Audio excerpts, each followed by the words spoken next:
আসসালামু আলাইকুম। বিয়ার দাওয়াত খাইতে গিয়া, মিলাদের দাওয়াত খাইতে গিয়া ভরপুর খাইয়া ফ্যাট ডোলের মতন উঠাইয়া, মানে খাওয়ার মতো আর কোনো জায়গা নেই। এরপর যদি বিয়ে আলা বাড়িতেন কইতারে যে মিষ্টি তো দিয়েছে বা সুকা তো দিয়েছে, তা মিষ্টি তো দিয়েছে দিয়ে একবার শোনা যায়। মিষ্টি খাওয়া তো সুন্নত, কিন্তু এমন খাওয়া খাইছে বমি করিয়া ফলনের লাইন। এরপরে মিষ্টি খাওয়া সুন্নত, এরকম ওয়াজ করিয়া আর এরকম খাওয়ার পর মিষ্টি খাওয়া, এয়া খাইয়া কি আর এয়া করিয়া কি ইসলাম কায়েম করা যাইব? কখনো করা যাইব না। মাত্র 40 দিন নিজের যৌবন ধরে রাখা যায় না, ধরে রাখা যাইব না, গুণ হইব, পাপ হইব। এর লেগে আরেকটা বিয়া করতে হইব? এত হালকা ইমান হইলে কাজ হইব? এত দুর্বল ইমান কিভাবে থাকে?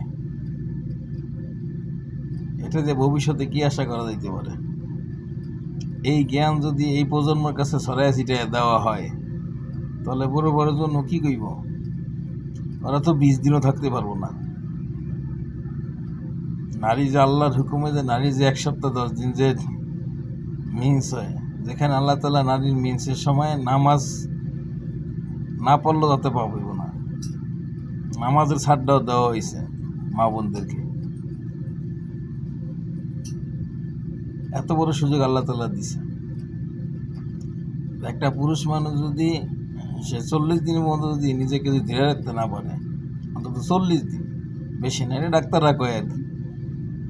সন্তান প্রসবের পর স্বামী স্ত্রী এক জায়গায় থাকা যাবে, কিন্তু শারীরিক সম্পর্ক করা যাইব না। 40 দিন ডাক্তারি সাজেশন, 40 দিন বা 45 দিন। 40 দিন 45 দিন যদি নিজের যদি যৌবন ধরে রাখতে না পারা যায়, আর সেখানে যদি গুনাহ হয় বা গুনাহ করতেই হয়, তো ইমান অনেক হালকা। আমার ইমান তাহলে অনেক হালকা, অনেক দুর্বল। এই অজুহাত দিয়া 1টা 2টা 3টা 4টা বিয়া করিয়া, আর এয়া যদি এই প্রজন্মে শিখানো হয়, এয়া করিয়া কি ইসলাম কায়েম হইব? এয়া করিয়া কি বাংলাদেশ ইসলাম কায়েম হইব? কখনোই সম্ভব না। ইচ্ছা মতন খাইয়া ফেট ডোলের মতন ফুলাইয়া, যদি মিষ্টি আছে শূন্য, যদি মিষ্টি খাওয়া সুন্নতি, হাতি দিয়ে যদি মিষ্টি খাওয়া হয়, আর এই 40 দিন নিজের যৌবন ধরে রাখতে না যদি ফাপ করতে হয় বা গুনাহ করতে হয় বা গুনায় দাঁড়ায় যেতে হয়, এই ওয়াজ করিয়া এই প্রজন্মকে শিখাইয়া কি হইব? কিচ্ছু হইব না। এই অজুহাত দিয়ে ইসলাম কখনো কায়েম করা যাইব না। ইসলাম কায়েম করতে অনেক কঠিন। আমার নবী ইসলাম কায়েম করছে অনেক কঠিন। এইভাবে এই অজুহাত দিয়ে ইসলাম কায়েম করা যাইব না।